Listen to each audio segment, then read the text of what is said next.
तो अब हम लोग आगे चलते हैं और डिस्कस करते हैं force theory of origin of state, जिसमें कि हम पढ़ेंगे कि ये थ्योरी आखिर कहती क्या है, इसके क्रिटिसिज्म्स क्या हैं और कौन कौन से थिंकर्स ने इसको सपोर्ट किया है। तो बिना देरी यार वीडियो को स्टार्ट करते हैं। तो सबसे पहला है, according to this theory the state has arised through physical coercion, compulsion और वॉर।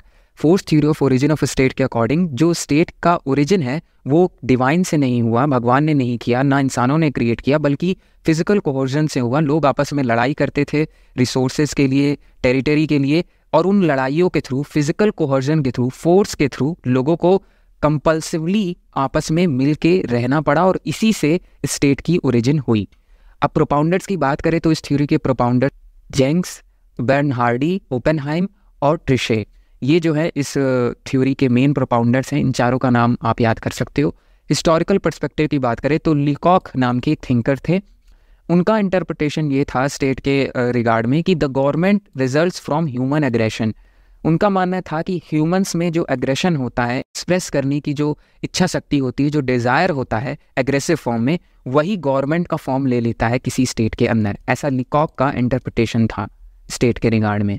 ठीक है, और क्या कहते हैं भाई लीकॉक? लीकॉक के हिसाब से state origin to capturing and enslaving weaker groups. Leacock के हिसाब से अगर हम स्टेट के ओरिजिन को अगर हम फिगर आउट करने की कोशिश करें तो ये पाएंगे कि इसका ओरिजिन शुरू हुआ था कमज़ोर वर्ग के जो लोग थे, जो वीकर ग्रुप्स थे सोसाइटी के, उनको पकड़ करके उनको स्लेव बनाया जाता था फोर्सफुली बाय फिजिकल कोहर्जन, और इसी से स्टेट ओरिजिनेट हुआ था लीकॉक के अकॉर्डिंग।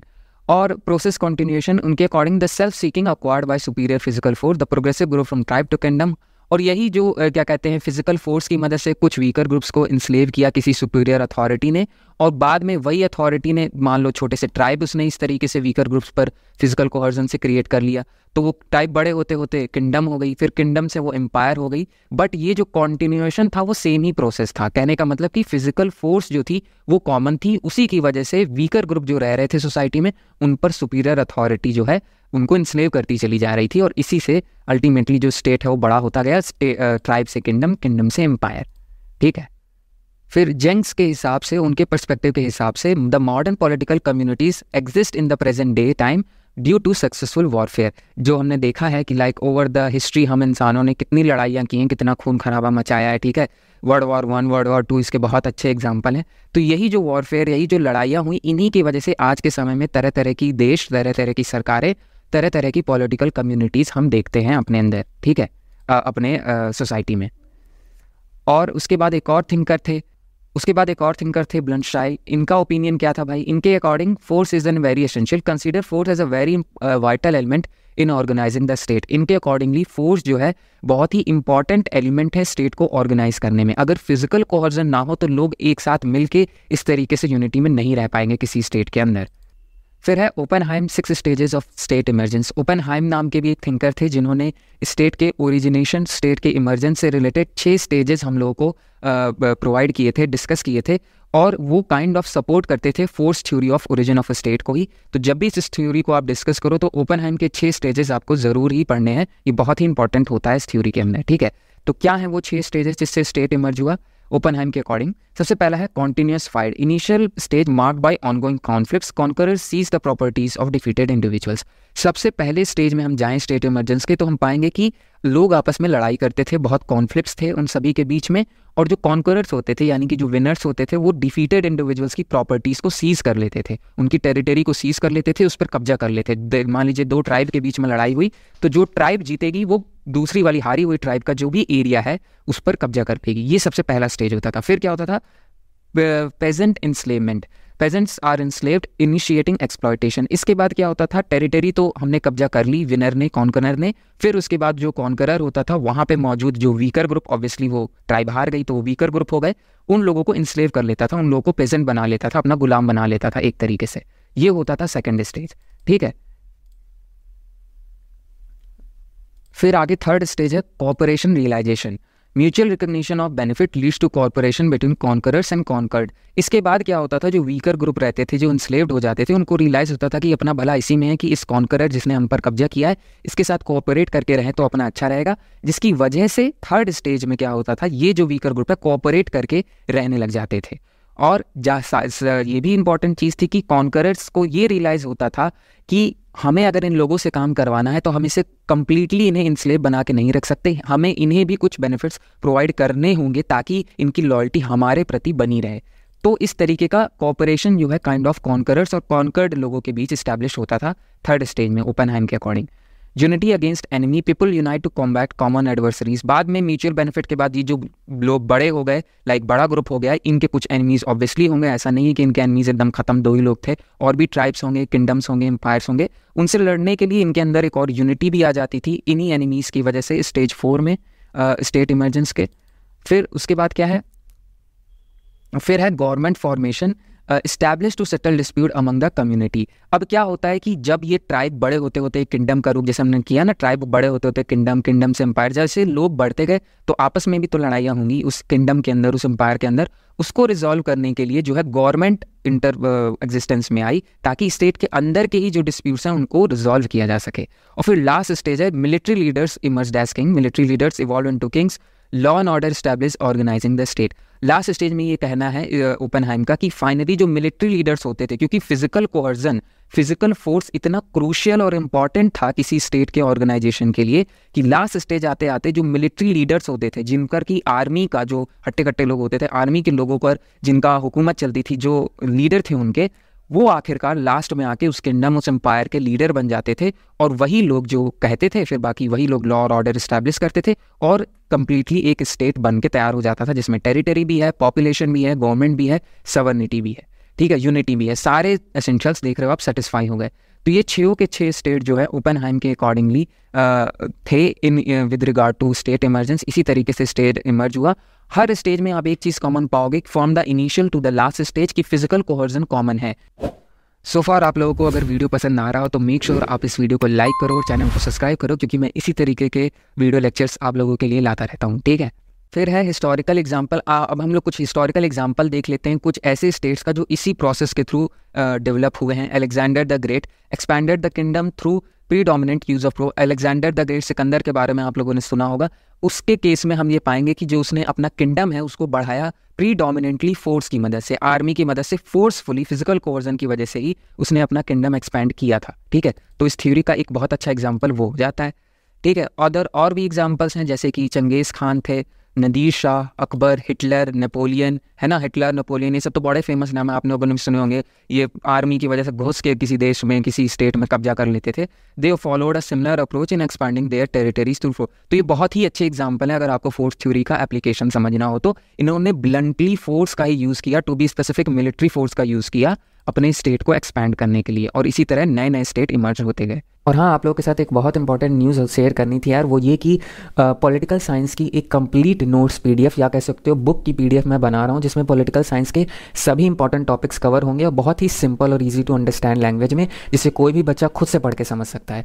ये जो नोट्स है, जब मैं ये वीडियो डाल रहा हूँ, ये अभी अंडर डेवलपमेंट है, अभी मैं बना रहा हूँ इसको, काफ़ी टॉपिक्स इसमें कवर होंगे तो थोड़ा टाइम लगेगा। हालांकि डिस्क्रिप्शन में उसका लिंक दे दूंगा नोट्स की पीडीएफ का, जहाँ से आप इस नोट्स की फर्दर जानकारी गैदर कर सकते हो। अगर बन चुकी होगी तो वीडियो का लिंक मिल ही जाएगा आपको डिस्क्रिप्शन में या फिर कमेंट सेक्शन में। अगर नहीं बनी होगी तो just wait for a while, जल्दी ये चैनल पर अवेलेबल होने वाली है, ठीक है।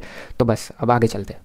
फिर आगे है क्रिटिक ऑफ फोर्स थ्योरी, यानी कि इस थ्योरी के कुछ क्रिटिसिज्म हैं जो अलग अलग थिंकर्स ने हम लोग को दिए हैं, उनको डिस्कस कर लेते हैं। Force theory has a valid actual limitation is that force is not the sole factor in state development. पहला तो क्रिटिसिज्म यही है, बहुत से थिंकर्स का ऐसा मानना है कि फिजिकल कोवर्जन, ये जो फोर्सफुल तरीका है कहीं पे जाके कब्जा कर लेने का, लोगों को इंस्लेव बनाने का, ये एकमात्र रीज़न नहीं होता है स्टेट डेवलपमेंट में। बाद में हमें कोऑपरेशन भी चाहिए, गवर्नमेंट भी चाहिए, सवर्निटी भी चाहिए, लोगों के अंदर यूनिटी की भावना भी चाहिए, वो केवल एनिमीज़ के थ्रू नहीं आ जाती। बहुत से फैक्टर्स होते हैं जिसकी वजह से स्टेट डेवलपमेंट होता है, केवल फोर्स से आप स्टेट को एक फॉर्मेशन नहीं कर सकते, ठीक है। बहुत से एडिशनल फैक्टर्स होते हैं जिसमें कि किनशिप भी है, रिलीजन भी है, प्रॉपर्टी भी है, पॉलिटिकल कॉन्शियसनेस भी है ना। वैसे ये सारे फैक्टर्स जो हैं फोर्स के अलावा भी होते हैं, जो कि स्टेट डेवलपमेंट के लिए बहुत ही एसेंशियल रोल प्ले करते हैं, ठीक है। हालांकि ये जो क्या कहते हैं किनशिप, रिलीजन, प्रॉपर्टी, ये सारे ही फैक्टर्स अगर आपको पता हो तो इवोल्यूशनरी थ्योरी में हम सब ने डिस्कस कर रखे हैं। इवोल्यूशनरी थ्योरी मानती है कि बहुत से फैक्टर्स हैं और ये सारे फैक्टर्स रोल प्ले करते हैं किसी सोसाइटी को इवॉल्व करने में, जो कि फाइनली स्टेट हो जाता है। तो इवोल्यूशनरी थ्योरी अगर आप लोगों ने नहीं पढ़ी तो उस पर मैंने एक लेक्चर ऑलरेडी कर रखा है, इससे पहले वाला ही लेक्चर है, उसका लिंक मैं नीचे डिस्क्रिप्शन में दे दूंगा। बहुत इंपॉर्टेंट है वो थ्योरी, आपके एग्जाम में बहुत पूछी जाती है, तो मेक श्योर आप उस लेक्चर को जरूर चेकआउट करो। तो यही है क्रिटिसिज्म भाई, इवोल्यूशनरी थ्योरी से ही काइंड ऑफ निकाला हुआ है कि फोर्स के अलावा भी कई फैक्टर्स होते हैं, ठीक है। फिर है मियर force insufficient from long term state maintenance, है ना। अगर आप लॉन्ग टर्म में अपने स्टेट को स्टेबल देखना चाहते हो, मेंटेन रखना चाहते हो, तो फोर्सफुली ही आप नहीं कर सकते, क्योंकि ऑब्वियसली सोसाइटी में कुछ लोग होंगे जो फोर्स लगाने के बावजूद दबेंगे नहीं, वो रिवोल्ट करेंगे। इवन इंग्लैंड इतनी बड़ी फोर्स थी, फिर भी हम इंडियंस ने इंग्लैंड के पूरे उनके एम्पायर को इंडिया से निकाल फेंका, ठीक है। गांधी जी ने और भी बहुत फ्रीडम फाइटर्स ने दिमाग के थ्रू, हमारे पास तो बंदूकें और हथियार भी नहीं थे। तो कहने का मतलब यही है कि यार फोर्स थ्योरी के अकॉर्डिंग जो फिजिकल कोहर्जन को इतनी इंपॉर्टेंस दी जा रही है, केवल इससे आप स्टेट को मेंटेन नहीं कर पाओगे, ठीक है। इतनी इंपॉर्टेंस स्टेट की होनी नहीं चाहिए, जो कि है इस थ्योरी के अकॉर्डिंग। फिर अगला क्रिटिसिज्म है might without right is temporary, might with right is a permanent state basis. ये बहुत ही इंपॉर्टेंट क्रिटिसिज्म है। इस पॉइंट का यही मतलब है, माइट विदाउट राइट, राइट यहाँ मतलब है जस्टिफिकेशन का, कि अगर आप तानाशाह के तरीके से फोर्सफुली मिलिट्री का यूज करके लोगों को गुलाम बनाने का सोचोगे ना, तो ये एक टेम्परेरी रूल आपका जरूर कर देगा। आज नहीं तो कल कोई ना कोई पॉलिटिकल ग्रुप आएगा जो रिवोल्ट करेगा आपके अगेंस्ट और आपकी सत्ता को उखाड़ फेंकेगा।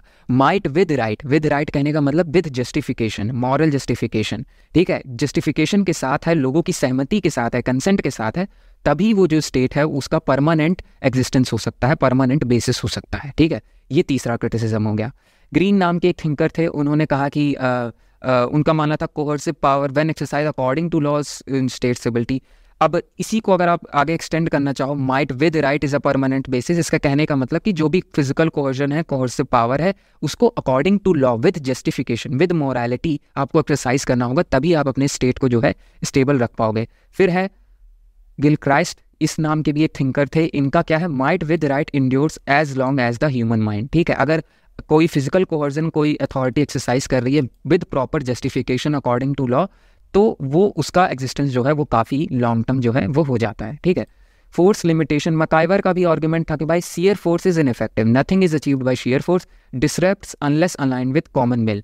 अगर सब लोग ऐसा नहीं चाहते, यानी सोसाइटी में मौजूद मेजॉरिटी में लोग किसी चीज़ पर एग्री नहीं कर रहे, कंसेंट नहीं दे रहे, आपकी अथॉरिटी पर, आपकी गवर्नमेंट पर, आपके रूल पर एग्री नहीं कर रहे, तो बाय मियर फोर्स, मिलिट्री के थ्रू उनको आप जिंदगी भर दबा के नहीं रख पाओगे। आज नहीं तो कल आपके अगेंस्ट रिवोल्ट होगा ही होगा और आपकी सत्ता जाएगी, गवर्नमेंट जाएगी, स्टेट डिस्टर्ब होगा, ठीक है। Force is short lived, its victories are temporary. By force जो भी विक्ट्रीज आप जीतोगे वो टेम्परेरी होंगी नेचर में, उनकी लाइफ बहुत छोटी होगी। लॉन्ग टर्म स्टेबिलिटी की उम्मीद आप बिल्कुल ही मत करिएगा अगर आप फिजिकल कोर्जन पर कंप्लीटली रिलाई कर रहे हो तो। फिर है लिंकन, अब्राहम लिंकन, सब जानते हैं इनके बारे में। इनका क्या कहना है, the force is all conquering but has short lived life. By force आप किसी देश पर कंप्लीटली कब्जा कर सकते हो, जैसे रशिया यूक्रेन पर कर रहा है, बट इसकी जो विक्ट्रीज होती है बहुत ही शॉर्ट लिव्ड होती है, बहुत ही टेम्परेरी होती है। लॉन्ग टर्म स्टेबिलिटी आपको केवल फोर्स का इस्तेमाल करने से कभी नहीं मिल पाएगी। Force alone does not stand for और justify the authority of the government. इस पॉइंट का ये मतलब है कि फोर्स अगर आप कोई अथॉरिटी केवल यूज करती है तो वो ना ही केवल इसकी मदद से, it can not stand for और neither justify the authority of government. कोई भी गवर्नमेंट बाय फोर्स स्टैंड नहीं कर सकती, है ना, चल नहीं सकती। कोई सरकार केवल मिलिट्री की मदद से लोगों को गुलाम बना के नहीं चल सकती, और ना ही वो जस्टिफाई कर सकती है अपने अथॉरिटी को कि हम आप पर ऐसे नियम कायदे क्यों कर रहे हैं, बाय फोर्स कर रहे हैं, आपसे आपकी इच्छा भी नहीं पूछ रहे, कंसेंट भी नहीं ले रहे, कॉमन विल भी नहीं चाहिए हमको, हम बाय फोर्स करें। ना आपके पास जस्टिफिकेशन है और ना ही आपके पास कोई भी अदर रीज़न है जिसकी वजह से आप अपने गवर्नमेंट को लॉन्ग टर्म स्टेबिलिटी प्रोवाइड कर सको और हैंसफोर्थ स्टेट को लॉन्ग टर्म स्टेबिलिटी प्रोवाइड कर सको। तो फोर्स अलोन कभी एक कारण नहीं हो सकता स्टेट के एग्जिस्टेंस का। तो ये है कुछ क्रिटिसिज्म जो आपको याद रखने इस थ्योरी के रिगार्डिंग, ठीक है। बाकी कोई डाउट रह गया हो तो आप कमेंट सेक्शन में पूछ सकते हो। तो अब हम लोग आगे चलते हैं, social contract theory of state origin, ठीक है।